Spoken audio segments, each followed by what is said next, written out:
Olá, graça e paz. Hoje eu vim aqui para a gente fazer o capítulo 4. Estamos aqui no capítulo 4 do livro Batismo com Fogo. O fogo de Deus devora a palha sem destruir o fruto e nos torna mais limpos, mais puros, mais úteis, mais ricos e mais fortes. A gente já viu que o fogo ilumina, a gente já viu que o fogo purifica. E agora a gente vai ver que o fogo aquece. Glória a Deus. Falta só esse capítulo e mais um que a gente já finaliza este livro, né? Como eu falei para vocês, seria um estudo breve porque é um livreto e depois temos aí um novo caminhar aí, um novo direcionamento do Senhor. Então vamos lá, o fogo ele aquece, então ele não apenas ilumina, não apenas purifica, mas ele também aquece. O que não falta hoje são crentes gelados, vamos combinar, né? Aqueles crentes frios, sem calor espiritual, né? Gente anestesiada, indiferente, insensibilizada, gente acometida de uma letargia crônica, que a gente nem sabe de onde vem, né? Gente que não se compromete com Deus, que não leva Deus a sério. Crentes apáticos, crentes omissos, crentes covardes, crentes que estão dormindo entre os mortos. Tem bastante, gente. Vamos ser muito sinceros aqui. Tem crentes muito assim, de verdade. E interessante que já aproveitando aí o gancho, tava assistindo um Reels, né, foi até acho que um corte, não, eu sei que era a Helena Tanuri falando, e ela falando, né, que anda em diversas igrejas, em diversos locais, e diversas denominações, então não dá para se falar assim, é a denominação que é assim, não é. Mas ela falando que as pessoas hoje elas estão assistindo. Elas vão à igreja para assistir o louvor, para assistir a pregação, para assistir, para ver, né? Se aquilo agrada ou não. Elas não estão indo à igreja para entregar um louvor, uma adoração, o culto diante do Senhor, em participar. Não. Elas param e ficam prestando atenção no que vai acontecer agora. Elas não estão envolvidas no que vai acontecer. Elas não estão ali louvando, adorando, ouvindo a palavra, querendo aprender mais de Deus e querendo viver Deus nas suas vidas. Não, elas não estão. E independente, isso não é questão de denominação. Porque a denominação A é mais fria do que a denominação B. Não é questão disso. É questão da apatia, como ele está falando aqui, o Hernandes, né, já deixa bem claro que tem muito crente dessa maneira, infelizmente. E assim, ele deixou aqui Efésios 5:14, vamos ler. Efésios, capítulo 5, versículo 14. Porque o que é claramente revelado se torna luz. E é por isso que se diz: você que está dormindo, acorde, levante-se da morte e Cristo o iluminará. Porque o que é claramente revelado se torna luz, ou porque é a luz que revela tudo claramente. Se diz: não se sabe a origem da citação que segue, possivelmente fosse algo que se dizia ou um hino que se cantava naquela época, né? Como que está aqui na Bíblia, na Nova Tradução da Linguagem de hoje. Então, é algo interessante, né? São crentes que vivem o quê? Amordaçados, vivem uma vida cristã totalmente sem base, né? São crentes, mas mentem. São crentes, mas produzem frutos amargos. São crentes, mas não oram, não estudam a Bíblia com avidez, não estudam a palavra. São crentes, mas são amarrados para louvar a Deus. Não entende que precisa adorar, que precisa louvar, que precisa viver uma vida para o Senhor. São crentes, mas têm mais prazer na roda dos escarnecedores do que na Assembleia dos Santos. São crentes, mas não são dizimistas, nem guardam o dia do Senhor. Que não estou falando aqui o dia do Senhor como se fosse o dia do sábado, porque o sábado significa descanso. Para algumas denominações é o sábado mesmo. Para outras, para a maioria, é o quê? É um dia da semana ter o descanso do Senhor. Entender que aquele dia é para você descansar. E isso é muito importante. São crentes, mas vivem como mundanos no trabalho, na escola. As pessoas lá no trabalho nem sabem que você é crente. As pessoas lá na sua escola, no seu trabalho, nem sabem que você é crente. São crentes, mas namoram e se casam com pessoas que não têm compromisso com Deus. Também tem muitos que acham que pode viver em julgo desigual. Você tá lá fora e conhece seu esposo, namora com a pessoa lá fora e se converte, é uma coisa.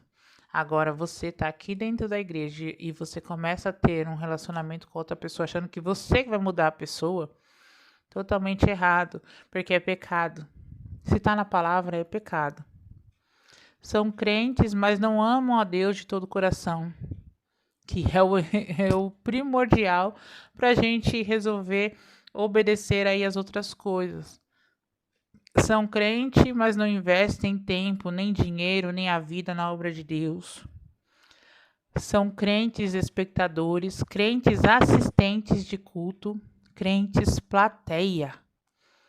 E estão sempre frios, nunca estão prontos a obedecer, nunca pegam fogo. Isso é muito forte, muito forte. E o Senhor, que Deus nos ajude e nos faça levantar os olhos e entender que a gente precisa se aquecer nesse fogo. E mais do que nunca, nós necessitamos o quê? Buscar esse batismo do fogo, batismo de fogo do Espírito, para aquecer os nossos corações, para inflamar a igreja, fazê-la vibrar por Deus, fazê-la aí buscar mais de Deus. Porque se tem um foguinho, gente, e o outro chega perto, o outro se aquece. Vai chegando perto, o outro vai se aquecendo e vai pegando fogo, e cada um vai pegando fogo. E aquela frieza que estava no ambiente, ela acaba. Porque todo calor não tem como ter ponto frio, porque vai se aquecendo, tá? Daqui vai se chegando, vai se aquecendo. É natural isso. Então, a gente já sabe o que precisa ser feito, Eu me aqueço, o outro vem e se aquece em mim. Então, nós precisamos buscar esse fogo do Espírito para que a igreja possa viver aqui uma vida aquecida no Senhor. Porque a vida cristã não é a verdade no gelo, mas a verdade no fogo. Infelizmente não verão há lugares mais quentes que a igreja. Algumas igrejas são geladeiras espirituais, sempre com a temperatura baixa. Outras são um retrato fiel do Polo Norte, cobertas de gelo, E muitos crentes são como que os Alpes suíços, gelados 12 meses por ano. E isso é muito sério, Assim como os automóveis só rodam depois que recebem a centelha de ignição, o crente só age na plenitude da força de Deus após ser aquecido com fogo do Espírito Santo. Então a gente só consegue, irmãos, ser melhor crente quando o Espírito Santo vem com o seu fogo e nos aquece, e nos ilumina, e nos purifica. Só assim nós vamos conseguir ter essa plenitude no Senhor. Não adianta a gente querer viver uma plenitude falsa, porque sem o Espírito Santo de Deus não tem como viver a plenitude do Senhor, certo? Essa verdade se encontra retratada na vida de Eliseu. Esse homem de Deus orou pela mulher sunamita e ela teve um filho. Vamos lá, essa história está lá em segundo livro de Reis, capítulo 4. Abre aí a sua Bíblia.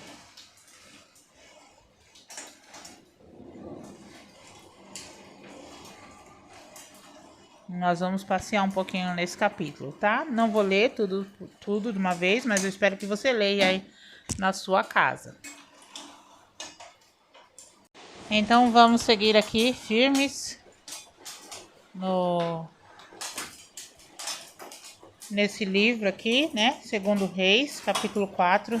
Há uma chuva. Deus tenha misericórdia.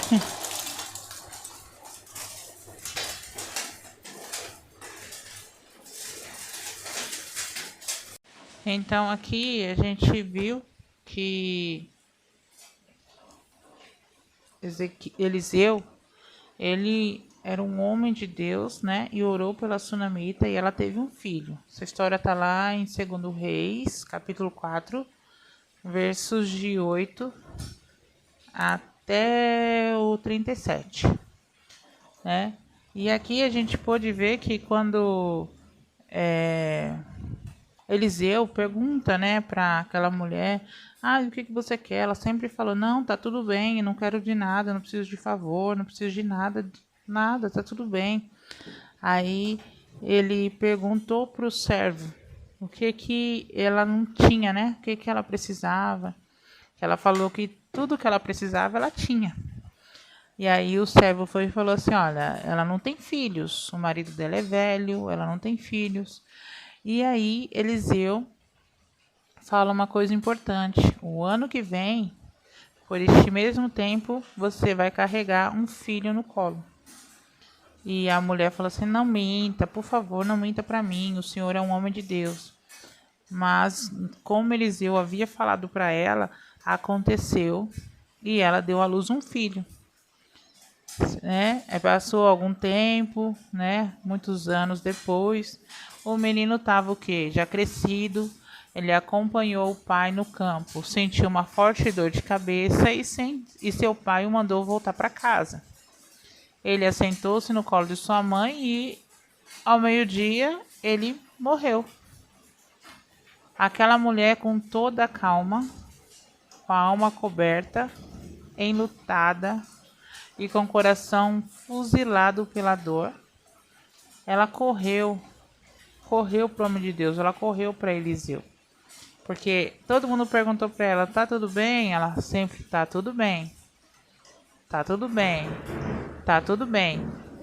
E aí, quando ela chega, né, perto lá do Monte Carmelo, Eliseu vê ela chegando, Eliseu manda ela Geazi ir correndo para ver o que estava acontecendo.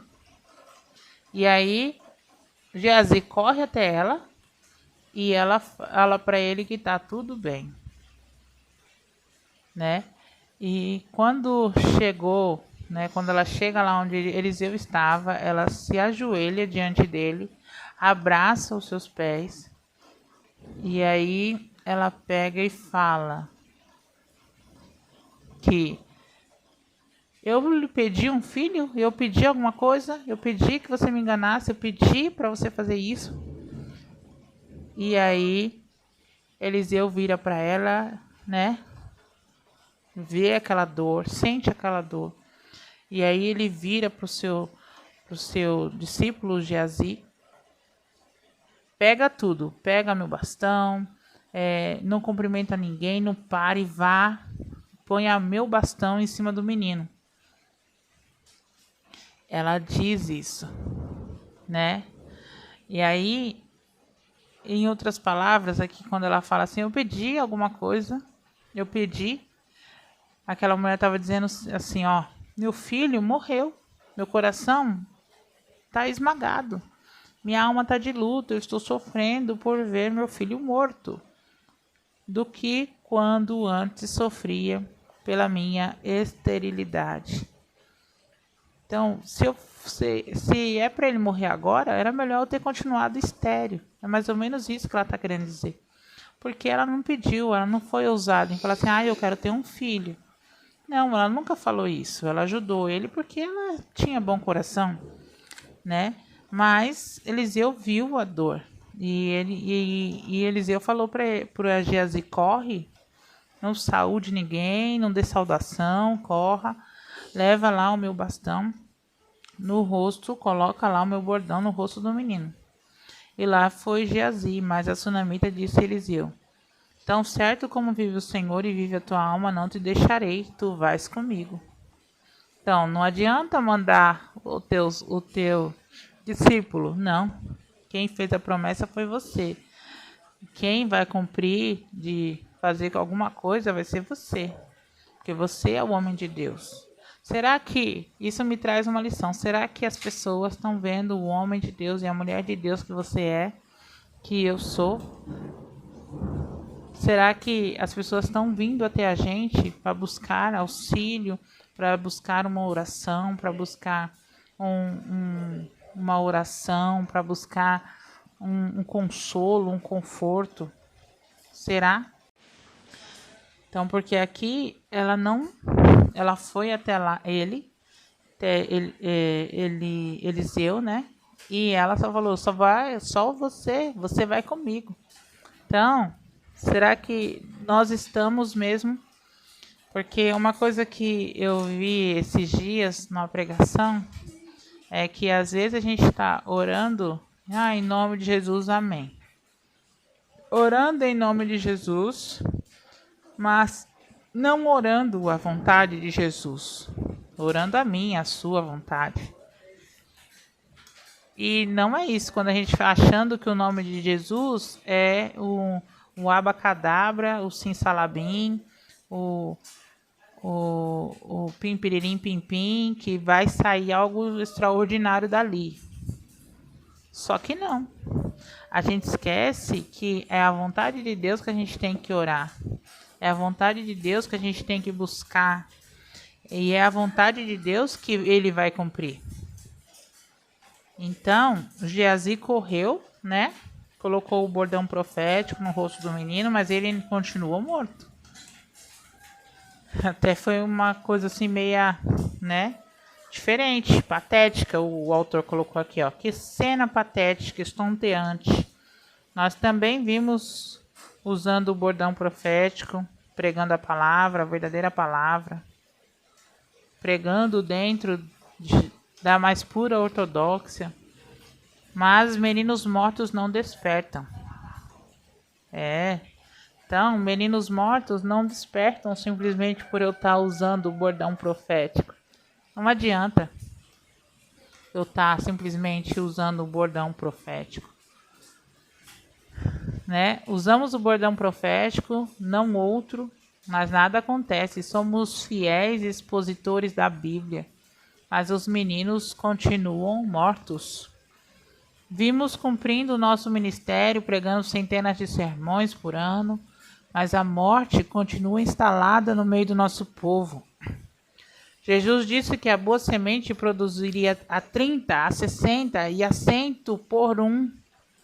Mas a semente não tem produzido nenhum por cento. Que loucura isso, né? Somos uma igreja fria, no mundo frio, porque os pregadores são frios. Não há neles o calor do fogo, do Espírito. Eles precisam desse batismo com fogo. É verdade. E quando um pregador tá frio, né?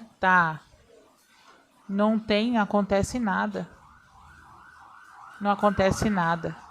E quando um pregador tá quente, muitas coisas acontecem.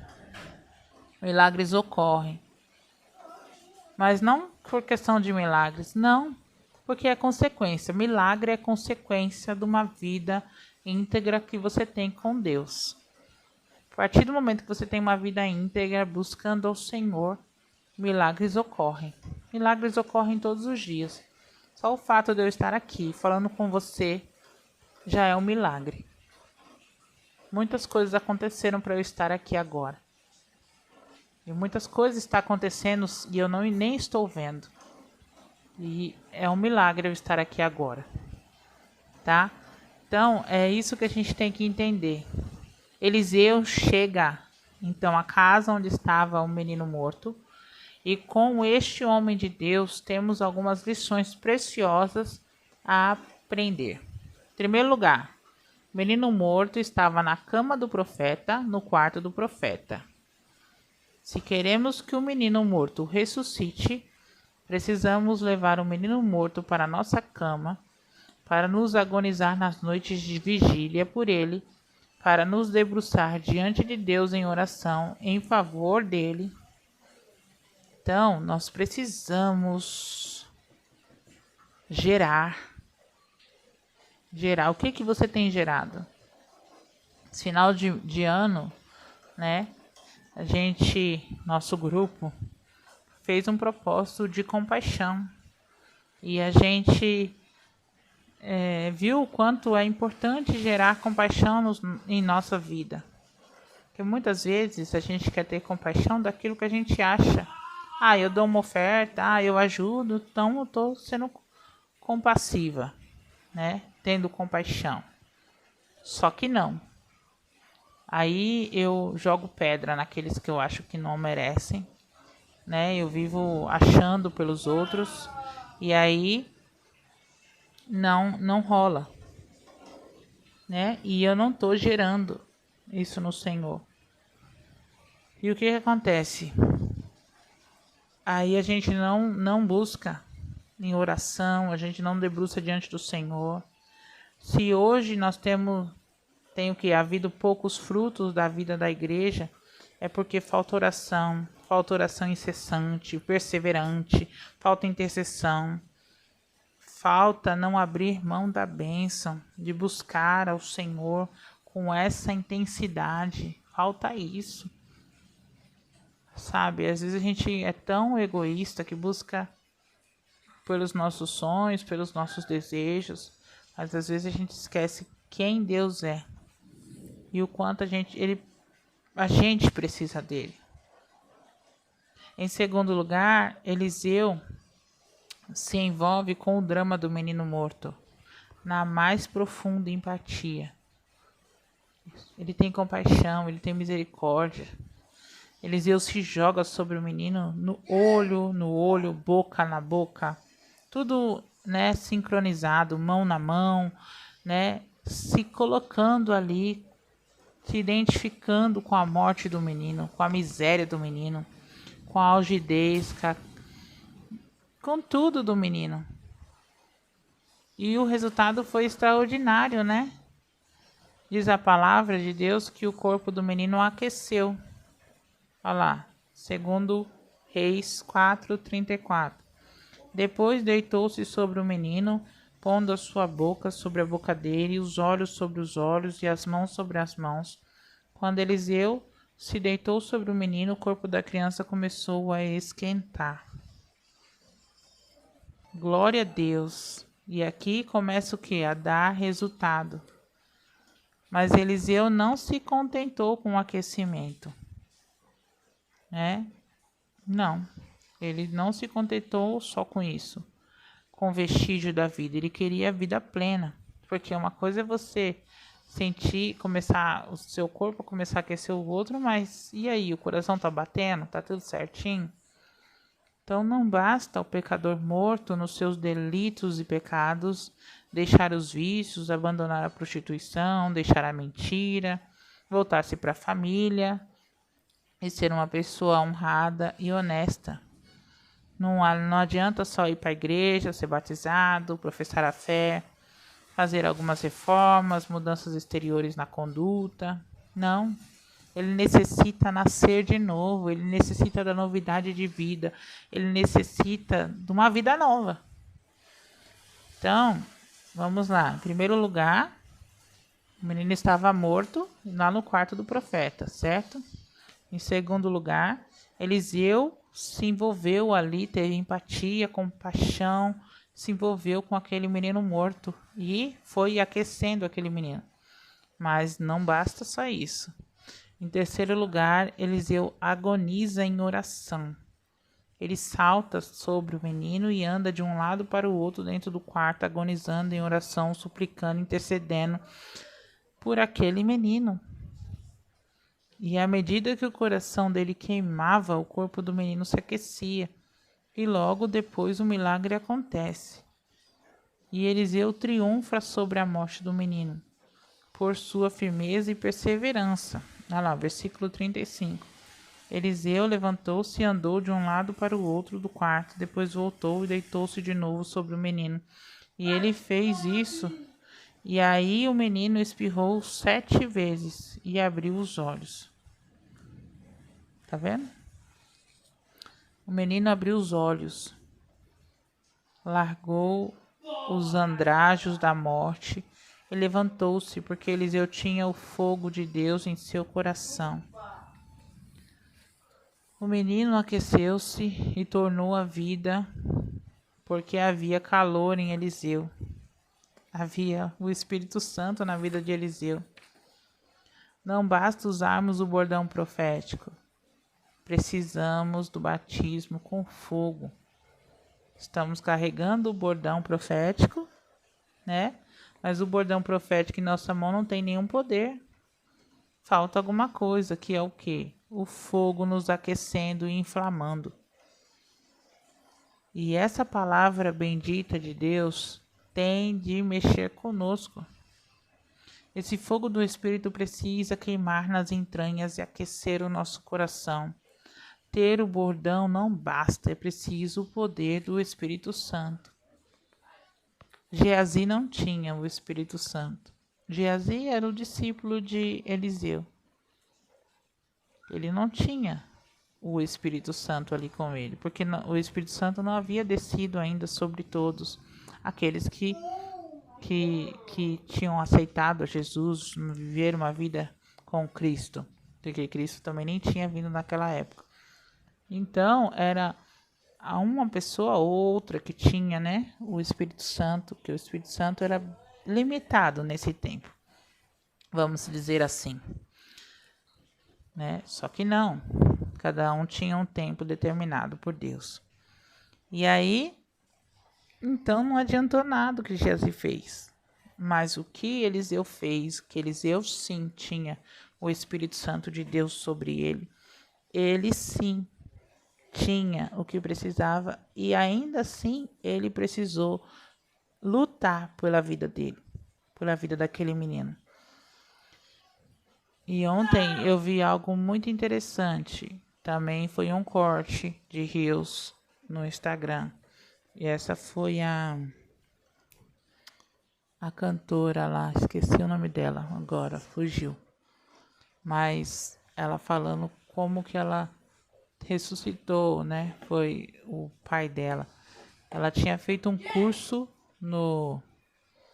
com a Valnice Milhomes, e aí de como ressuscitar mortos. O pai dela tinha caído morto, né? Num lugar lá que eu não lembro direito.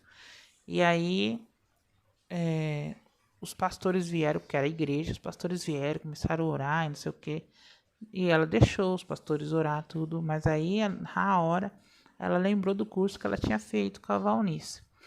E aí, ela primeiro ajoelhou perto do pai e lembrou, primeiro eu tenho que expulsar o espírito de morte que está rondando a vida do meu pai. Expulsou, né? E depois eu tenho que chamar pelo nome, né? Para que ele saia. E aí, ela chamou o pai. Chamou lá o nome do pai e o pai vem para fora. E o pai, na hora veio e respirou, né? É algo profundo isso. Porque era, de fato, algo inexplicável. E acho que a avó dela teve um sonho. E no mesmo horário que isso estava acontecendo, a avó perguntou para ela quando eles chegaram, o que aconteceu? Que eu tava tendo um sonho, assim, e contou, né, o sonho. Ela falou, vó, foi exatamente isso que aconteceu com a gente. Então, era muito sério isso, era uma batalha espiritual ali. E aí? Se é eu, se é você, será que a gente tá sabendo o que é isso? A gente fica no desespero? Ou a gente tem esse entendimento?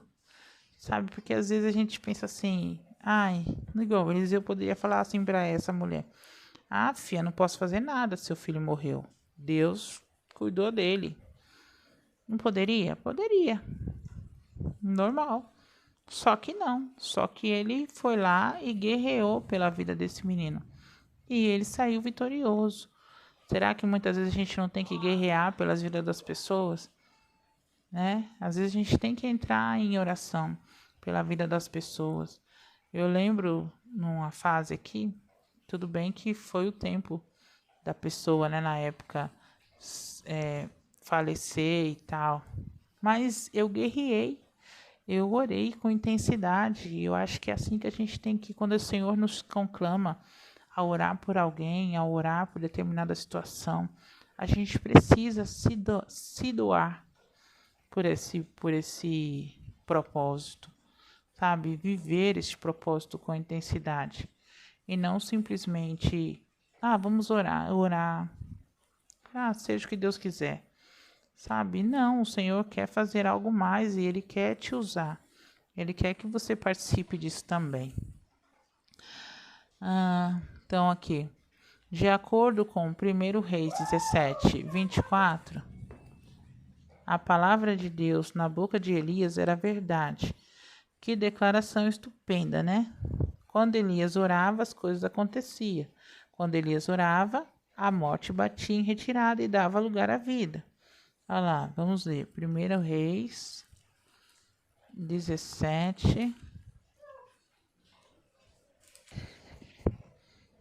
24, 22. E o Senhor Deus respondeu a oração de Elias. O menino começou a respirar outra vez e tornou à vida. Elias pegou o menino e o levou para baixo para sua mãe e disse, veja, seu filho está vivo. Então ela disse a Elias, agora eu sei que o Senhor é um homem de Deus e que Deus realmente fala por meio do Senhor. Será que nós temos sido assim também? Quando Elias orava, os céus trancavam.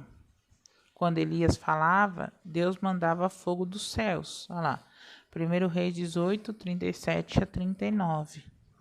Responde-me, ó Senhor, responde-me para que este povo saiba que tu, o Senhor, és Deus e estás trazendo este povo de volta para ti. Então o Senhor mandou fogo, e o fogo queimou o sacrifício, a lenha, as pedras, a terra, e ainda secou a água que estava na valeta. Quando viram isso, os israelitas se ajoelharam, encostaram o rosto no chão e gritaram, o Senhor é Deus, só o Senhor é Deus. Já pensou? Quando Elias falava, as chuvas torrenciais de Deus desciam. Aqui, 1 Reis 18, 41 a 46. Então Elias disse ao rei Acabe, agora vá comer, pois eu já estou ouvindo o barulho de muita chuva. Enquanto Acabe foi comer, Elias subiu até o alto do Monte Carmelo. Ali ele se inclinou até o chão, pôs a cabeça entre os joelhos e disse ao seu ajudante, vá e olhe para o lado do mar. O ajudante foi e voltou, dizendo, não vi nada. 7 vezes Elias mandou que ele fosse olhar. Na 7ª vez ele voltou e disse, eu vi subindo do mar uma nuvem pequena, do tamanho da mão do homem. Então Elias mandou, vá onde está o rei Acabe e lhe diga que apronte o carro e volte para casa, senão a chuva não vai deixar. Em pouco tempo o céu se cobriu de nuvens escuras, o vento começou a soprar e uma chuva pesada começou a cair. Acabe entrou no seu carro e partiu de volta para Jezreel. O poder do Senhor Deus veio sobre Elias. Ele apertou o seu cinto e correu na frente de Acabe todo o caminho até Jezreel. Louvado seja Deus. Aleluia. Oh Deus.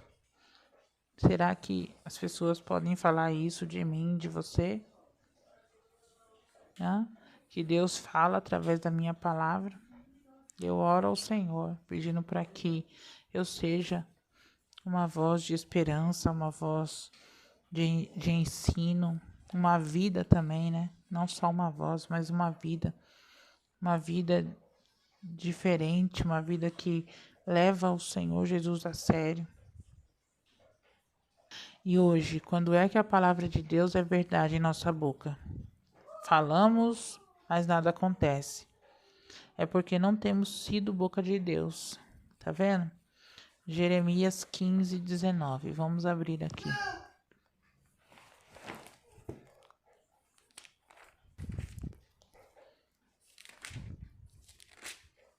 Jeremias 15, 19. O Senhor respondeu: se você voltar, eu o receberei de volta. Se você será meu servo de novo, se você dizer coisas que se aproveitem, não palavras inúteis, você será de novo meu profeta. O povo voltará para você, mas você não deve voltar para eles. Então, necessitamos tanto desse batismo com fogo, irmãos. Necessitamos. Então, nós precisamos falar o que o Senhor quer que nós falemos. Viver conforme o Senhor quer que nós vivemos. Uma coisa que me deixa de certa forma preocupado é esse zelo que muitos crentes manifestam pela Bíblia, quando dizem que não devemos ir além do que está escrito. Não devemos nem podemos ir além das Escrituras, né? Mas o que me preocupa, de fato, é que não sentimos nem um pouco ficar aquém da Bíblia. Aqueles que temem tanto ir além da Bíblia não têm o mesmo temor de ficar aquém. Nossa única preocupação é zelar da doutrina e ortodoxia, mas não nos preocupamos da mesma forma em ser crentes piedosos e cheios do Espírito Santo. E é verdade, nós não temos um equilíbrio, né? A gente se preocupa tanto com essa ortodoxia, né? Com a ortopraxia, doutrina, vida, verdade, piedade. Tem um desequilíbrio tão grande em tudo isso. E isso nos gera o quê? Crentes medíocres, pobres, superficiais, infrutíferos, gelados. E nossa vida precisa ser como o altar do tabernáculo, onde o fogo nunca se apagava, onde a chama estava sempre acesa. Amém. O Dr. Martin Lloyd Jones diz que não há nada que ofenda, apague e entristeça mais o Espírito Santo do que pensar que a igreja, depois do Pentecoste, não tem mais nada a esperar do Espírito de Deus. Deus sempre tem mais. O azeite não para de jorrar, enquanto há vasilhas vazias. Lembra disso? O fogo jamais deixa de arder se há lenha e combustível disponível. Não há limitação em Deus. Não podemos restringir a vida cristã ao novo nascimento, à justificação e ao perdão dos pecados. Isso é apenas o começo. Há muito mais para nós. E Deus não quer apenas nos levar ao céu, Ele quer trazer o céu a nós. Oh, Deus! É verdade, às vezes a gente se preocupa tanto em, lá no céu, lá no céu, lá no céu. Só que a gente esquece que o Senhor, Ele quer que o céu comece aqui. O céu começa aqui na terra. Pode ser o nosso céu, porque o céu é onde está Jesus. Será que o seu Jesus só está lá no céu? Se o seu Jesus estiver aí do seu lado, estiver aí com você, assentado à mesa, né? Estiver aí com você, você ouvindo a voz dele, aí começa o seu céu, porque aí é onde Jesus está. Inferno é a ausência de Deus. E onde está o seu Deus? O evangelho que abraçamos é o evangelho das insondáveis riquezas de Cristo. O Espírito Santo quer revestir a igreja de poder, o mesmo poder que ressuscitou e entronizou Jesus à destra do Pai está à nossa disposição. John Wesley deixou a Inglaterra e foi ser missionário na Geórgia. Lá trabalhou duramente entre os índios, mas os resultados foram escassos e desanimadores. Ele era um homem culto e muito preparado intelectualmente, mas faltava-lhe o essencial. Todavia, quando foi revestido do Espírito, ao participar de uma reunião de oração com os morávios, quando foi batizado com fogo, quando foi cheio do Espírito, tornou-se uma tocha acesa na escuridão da Inglaterra e revolucionou aquele país. O avivamento do século XVIII na Inglaterra tirou o país do caos moral, social, político, econômico e espiritual. O avivamento iniciado por Wesley e Whitefield salvou a Inglaterra dos horrores da Revolução da França. E é verdade. Quando o Espírito Santo vem, ele faz tudo. Não é só uma parte. Igual foi completo aqui, foi algo revolucionário. Dwight Moody, certa feita, andou pela Wall Street em Nova York, recebeu tamanho revestimento do poder que entrou em uma casa e caiu de joelhos. O Espírito de Deus foi derramado profusamente em sua vida, a ponto de ele gritar: "Meu Deus, eu não aguento mais." Ondas elétricas pareciam invadir seu corpo. Era como se línguas de fogo lhes queimassem o coração. Moody saiu dali com um gigante, não como um pigmeu, como uma tocha de fogo, não como uma barra de gelo, e a seara ficou toda em chama. Aonde quer que Moody ia e pregava, multidões se rendiam a Cristo. E é isso que acontece quando o Senhor nos toma para si. Ele aquece o nosso coração e a gente entra em chama e incendeia tudo. E todas as pessoas ao nosso redor começam a receber e se render aos pés do Senhor. Você nem precisa falar muito. Não precisa. Mesmo não sendo detentor de uma vasta cultura formal, tornou-se o maior evangelista de todos os tempos depois do apóstolo Paulo. O advogado Charles Finney, quando orava num bosque, foi de tal maneira quebrantado e revestido com o poder do Espírito que sua vida foi literalmente revolucionada.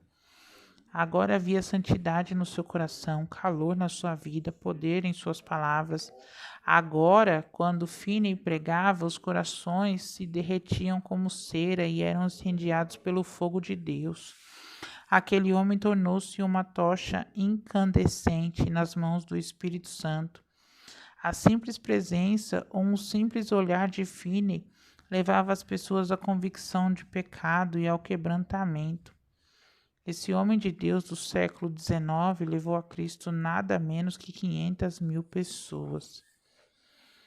E nós? Será que estamos levando a Cristo pelo menos para uma? Que o nosso clamor hoje seja por uma visitação poderosa de Deus. Precisamos de um avivamento que venha inflamar nossa vida com fogo. Inflama gravetos secos para que os inimigos de Deus temam e tremam diante do fulgor da sua glória. E para que esta nação seja salva da escravidão, da feitiçaria, da idolatria, bem como da opressão que a agarroteia e esmaga. Amém. Louvado seja Deus. Então, vamos orar. Deus querido, Deus amado, em nome de Jesus, ó Deus, eu venho, Senhor, aqui neste momento, Pai, louvar a Ti, ó Deus, louvar a Ti em primeiro lugar, Senhor, e me derramar aqui diante do Senhor. Hoje eu não vim aqui fazer uma oração bonita ou falar palavras bonitas. Não, Senhor. Hoje eu vim aqui me derramar diante de Ti, juntamente com os meus irmãos, porque nós precisamos, ó Deus, deste fogo. Nós precisamos, ó Pai, de uma igreja que se aqueça no Senhor, de uma igreja que queira não simplesmente assistir o culto, mas de uma igreja que queira, Pai, viver uma vida para Ti, viver uma vida de santidade, viver uma vida de entrega, viver, ó Deus, uma vida consagrada a Ti, ó Pai.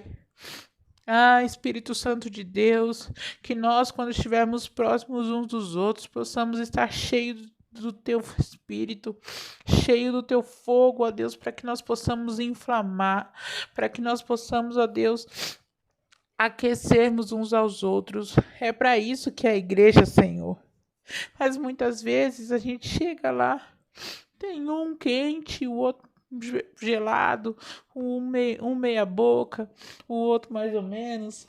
Pai, eu não sei o que o Senhor vai fazer, mas eu sei, ó Deus, que nós estamos aqui sendo conclamados a pedir perdão ao Senhor, a nos purificar diante do Senhor, para que haja fogo do Senhor em nosso meio. Nós precisamos, ó Deus, do Teu fogo, porque o Teu fogo vem, ó Deus, com o Teu poder.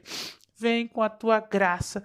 O Teu fogo vem, ó Pai, e nos queima. O Teu fogo vem e nos purifica. O Teu fogo vem e nos ilumina.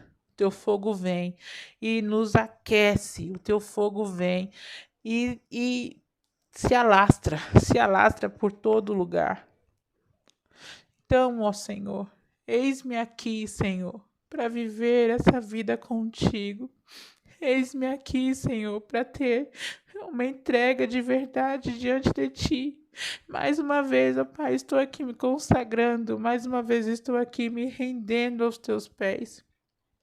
Eu não sei quantos vão fazer isso junto comigo, mas que o Senhor possa, Pai, tocar em cada um, ó Pai, que estiver fazendo essa oração.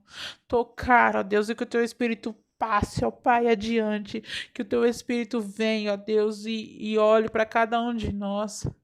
Não porque queremos poder, porque achamos bonito, ou porque achamos legal como que era feito antigamente. Ai, os exemplos, os testemunhos que existem na Tua palavra, né? Que eles eram cheios de poder. Mas como diz também, você quer poder, você paga mais caro. Não nessas palavras, mas traduzindo, é isso. Nós precisamos o quê? Tomar a nossa cruz, nos render ao Senhor, te seguir, ó Pai, de verdade. Negar a nós mesmos. Nós precisamos negar a nós mesmos, Senhor. Nós não queremos pagar esse preço. E por isso temos igrejas geladas, igrejas medíocres, pessoas que não têm uma vida de integridade, vida de santidade, pessoa que você olha e você percebe que existe uma base, que existe algo diferente nela.